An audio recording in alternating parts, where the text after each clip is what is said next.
kasih semuanya. Kalau nggak ketemu sebelum Idul Fitri, mohon maaf lahir batin, dan terima kasih semuanya atas kehadirannya, atas liputannya yang objektif dan berkualitas.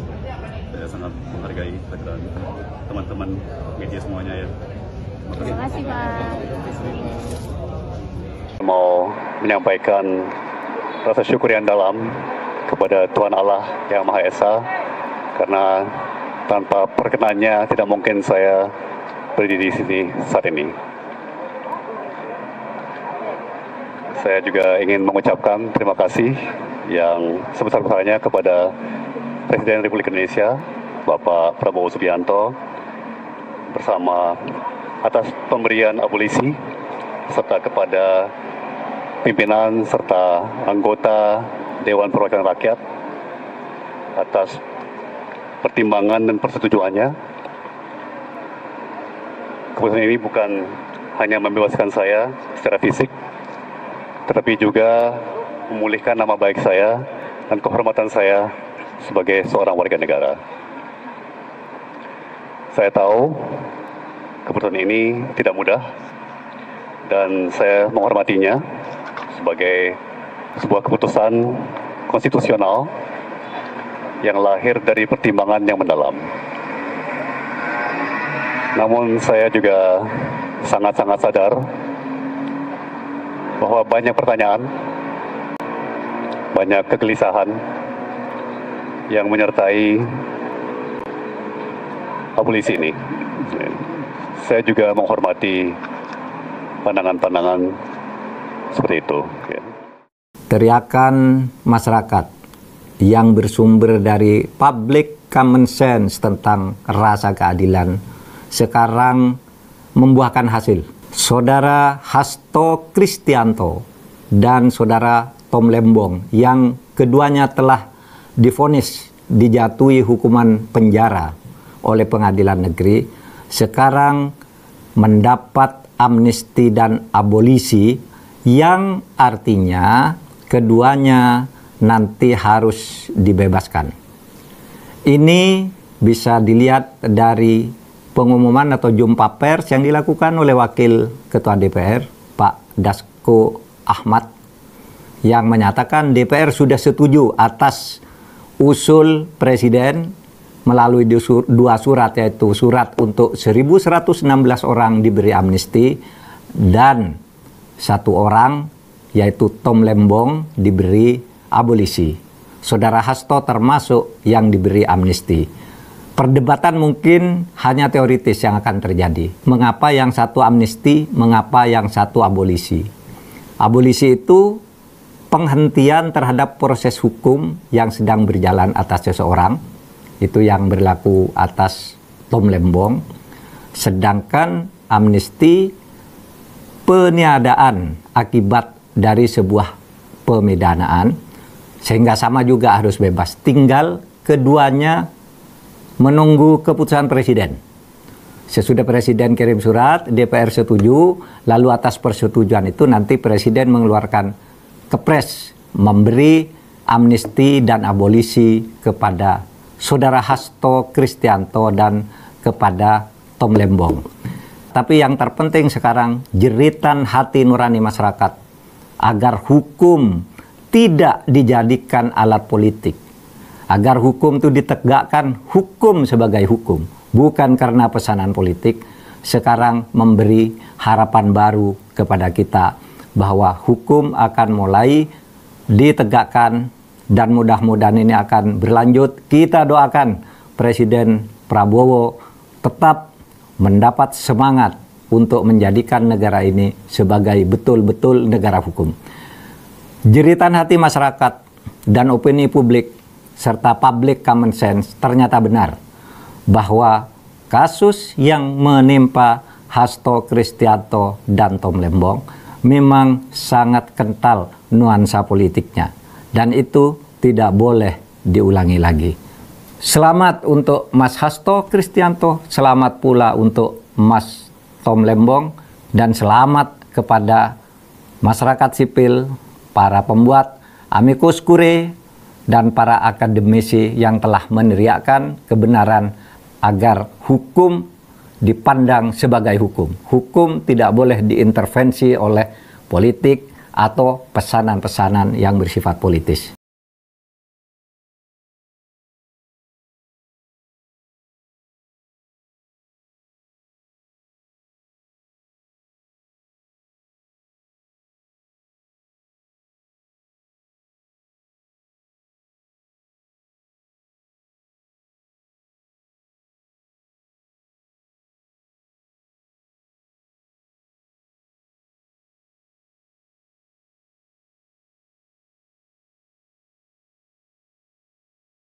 Terdakwa, jika Anda memilih pilihan politik tersebut, Anda akan diproses secara hukum.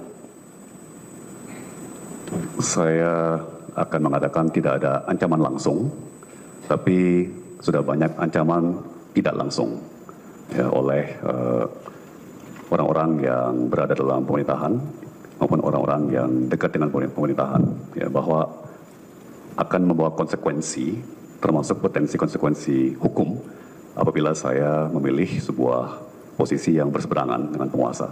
Ya. Dan karena itu, ya, di awal-awal kampanye, waktu saya sudah bergabung kepada tim kampanye nasional, pasangan capres-cawapres tersebut, di suatu acara, tokoh-tokoh Muhammadiyah,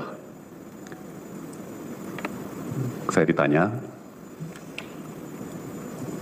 kok saya berani untuk berseberangan dengan penguasa, dan saya menyampaikan kepada segenap hadirin tokoh-tokoh Muhammadiyah dari seluruh Indonesia bahwa saya merasa dalam hidup saya sudah diberikan terlalu banyak rezeki, sehingga untuk perjuangan ini saya siap untuk dipenjara, siap untuk disiksa, dan bahkan siap untuk dibunuh.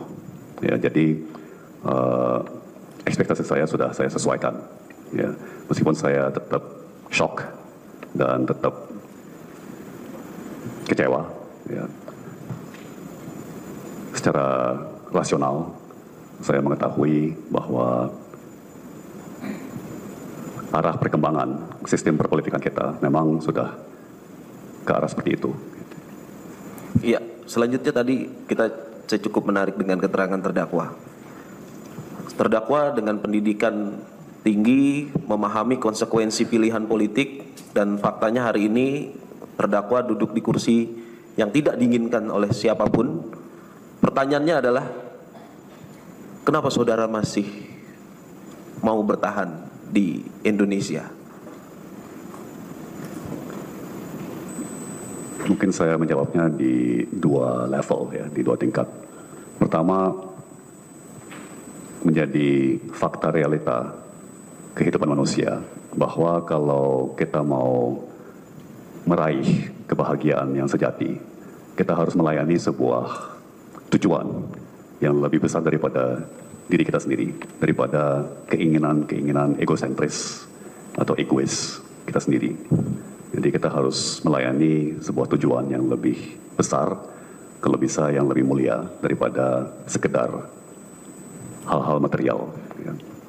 Ya, kedua, harus saya akui karena pertimbangan-pertimbangan yang terkait agama saya, yang senantiasa diingatkan oleh istri saya untuk selalu membela kebenaran dan keadilan, dan saya semakin percaya dengan himbauan-himbauan istri saya di saat proses kampanye pilpres berjalan, ya, karena begitu banyak kejadian yang saya bisa merasakan betul merupakan intervensi tangan Tuhan, ya, rasanya seperti itu, ya.